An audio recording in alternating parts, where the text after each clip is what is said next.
லூக்கா எழுதின சுவிசேஷம் 11ஆம் அதிகாரம் 34-35 வசனத்தை நான் உங்களுக்காக வாசிக்கிறேன். ஆகையால் உன்னில் உள்ள வெளிச்சம் இருள் ஆகாதபடிக்கு எச்சரிக்கையாயிரு. உன் சரீரம் ஒரு புறத்திலும் இருள் அடைந்திராமல் முழுவதும் வெளிச்சமாயிருந்தால், ஒரு விளக்கு தன் பிரகாசத்தினாலே உனக்கு வெளிச்சம் கொடுக்கிறது போல உன் சரீரம் முழுவதும் வெளிச்சமாயிருக்கும் என்றார். என் அன்பு தெய்வ பிள்ளைகளே, ஆண்டவர் நமக்கு இன்னைக்கு அழகான இந்த வார்த்தை மூலமாய் நம்மோடு பேசுகிறார். உன்னில் உள்ள வெளிச்சம் இருளாகாதபடி எச்சரிக்கையாயிரு என்று சொல்லுகிறார். உன்னில் உள்ள வெளிச்சம் அப்படின்னா, அப்ப உனக்குள்ள இருக்கிற அந்த வெளிச்சம் என்ன? அப்ப எதை குறிக்கிறது? அந்த வெளிச்சத்தை எதை சொல்லுகிறார் என்று ஆண்டவர் என்ன சொல்றாரு? அப்ப அந்த வெளிச்சம் சொன்னா உன் கண்கள் தான் அந்த வெளிச்சம்.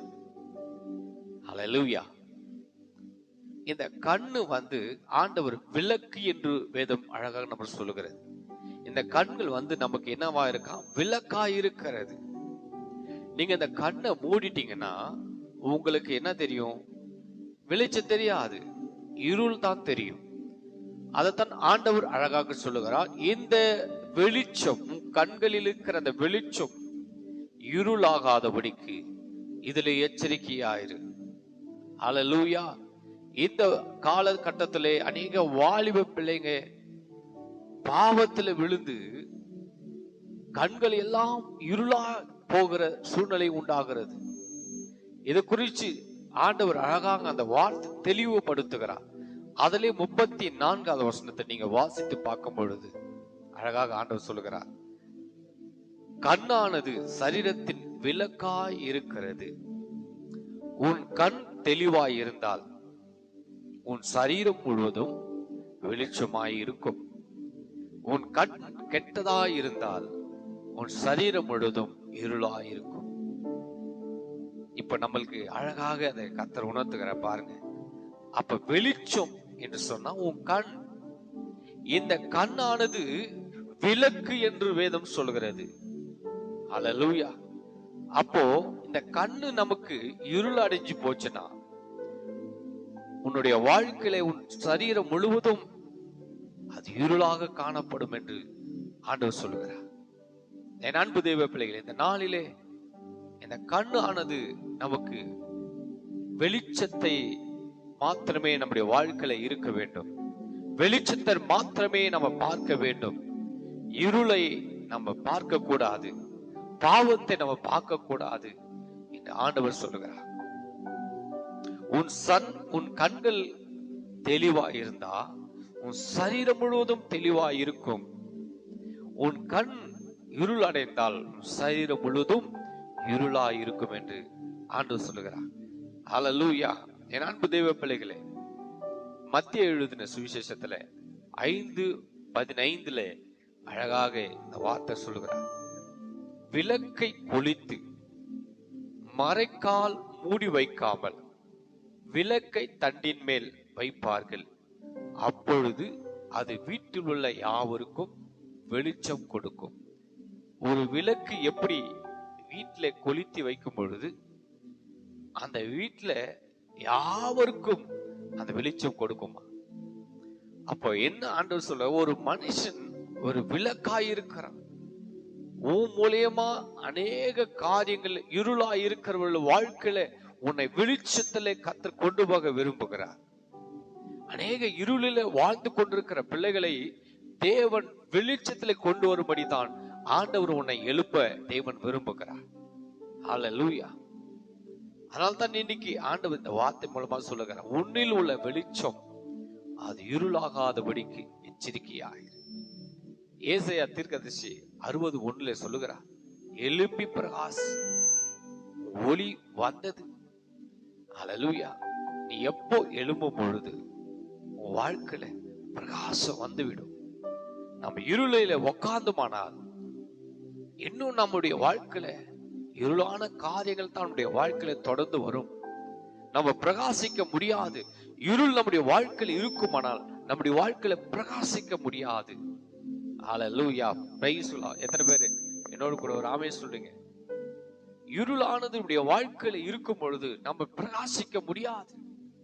இது தேவன் அழகாக நமக்கு சொல்லுகிறார். ஹல்லேலூயா.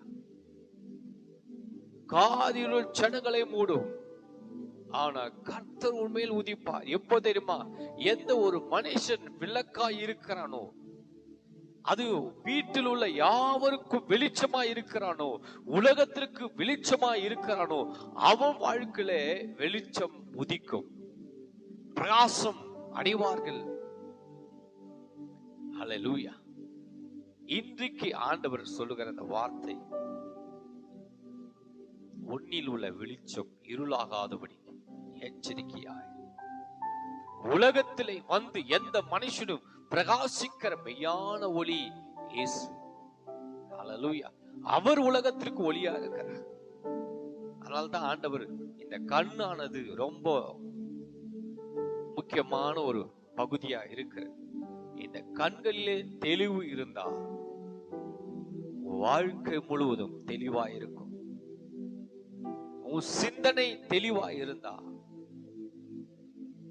சரீரம் முழுவதும் தெளிவாயிருக்கும். வாழ்க்கை தெளிவாயிருந்தா,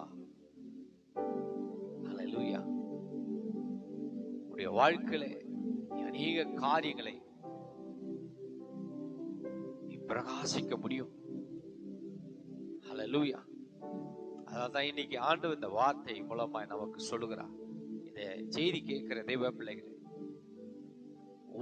உனக்குள்ள இருக்கிற அந்த வெளிச்சம் இருள் ஆகாதபடி எச்சரிக்கையா. இளைய மகன் தகப்பனை விட்டு தூரம் போனதுனாலே வாழ்க்கை இருளாடினது. அவன் கண்கள் கெட்டு போனதுனாலே அவன் சரீரம் முழுதும் கெட்டு போய் சரீரம் முழுவதும் இருளடைந்து போனது. அதனால்தான் இன்னைக்கு ஆண்டவர் இப்படிப்பட்ட காரியங்களிலே நாம் ரொம்ப எச்சரிக்கையா இருக்க வேண்டும் என்று தேவன் நமக்கு அழகாக சொல்லுவார்.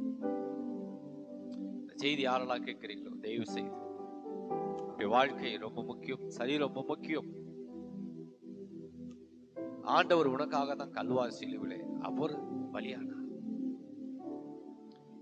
அதனால்தான் இன்னைக்கு ஆண்டவர் நம்மளை பார்த்து சொல்ல, உன்னுக்குள்ள இருக்கிற வெளிச்சம் இருளாகாதபடி எச்சரிக்கை. இயேசு வெளிச்சமா இருக்கிறார். வெளிச்சம் இருக்கிற இடத்துல இருள் இருக்க முடியாது. ஆனா இருள் இருக்கிற இடத்துல இயேசு வெளிச்சமாய் வந்தார். ஹல்லேலூயா. இருளில் நடக்கிற ஜனங்கள் பெரிய வெளிச்சத்தை கண்டார்கள். இருளில் நடக்கிற ஜனங்கள் பெரிய ஒரு வெளிச்சத்தை கண்டார்கள். அதுதான் இயேசு. அந்த வெளிச்சம் தான் இயேசு.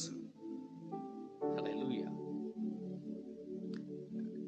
யோவான் 7:15 சொல்லுகிறார், நீங்கள் என்னிலும் என் வார்த்தை உங்களிலும் நிலைத்திருந்தால் நீங்கள் கேட்டுக்கொள்வது எதுவோ அது உங்களுக்கு செய்யப்படும். இயேசுடைய வார்த்தை, இயேசு உங்களுக்குள் இருக்கும் பொழுது நீங்கள் கேட்கிற காரியங்களை கர்த்தர் செய்வார் என்று ஆண்டவர் அழகாக சொல்லுகிறார். என் அன்பு தேவ பிள்ளைகளே, இந்த நாளிலே தேவன் நமக்கு சொல்லிக் கொடுக்கிற அந்த வார்த்தை, நம்முடைய விளக்கா இருக்கிற கண்கள் இது ஒரு நாளும் இருளாகாதபடி எச்சரிக்கையா இருக்கும்படி தேவன் நமக்கு வார்த்தை மூலமாய் சொல்லுகிறார். கர்த்தர் இந்த நாளிலே வார்த்தை மூலமா தேவன் உங்களை ஆசீர்வதித்து உங்களை உயர்த்துவார்.